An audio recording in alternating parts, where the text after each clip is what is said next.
Ani duha ka sakyanan nga parehog model, pareho pa gyud og plate number. Nabisto kini karon sa Highway Patrol Group ng HPG7.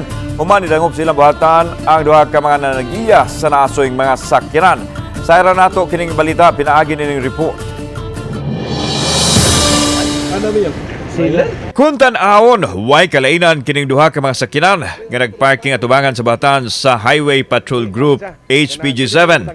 Okay lang kung kaluha ang itsura apan dakong kalapasan ang kaluhang plaka. Kamaoy naghatag og problema sa duha ka mga nanag-iya sa mga sakyanan kinsa pareho og car dealer nga napalitan. Nasuta sa unang reklamante nga si Cecil Labang nga adunay problema ang sakyanan sa renewal sa rehistro nini kay adunay susama og plaka nga laing sakyanan. Pagpalit, yes, normal ra. Until this year nga due for renewal, dinha na nga.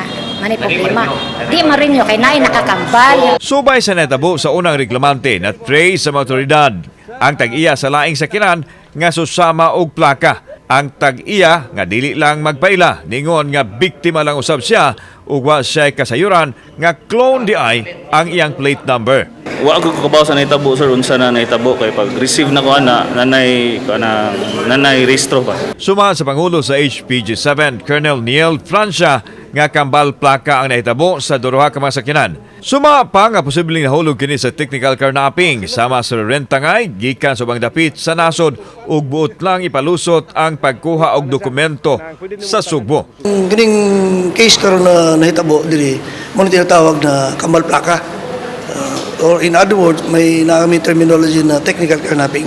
Giimbestigahan na sa HPG ang nahitabo ilabi na ang nagbaligya sa sakyanan nga parehong napalitan sa duha ka mga biktima. Atong pahimang lang sa general public, before good especially kini mga used car, before mapalit, magpa-verify ko sa Highway Patrol. Kauban si Godfrey Lian, ako si Alan Domingo. Balitag, Bisdak.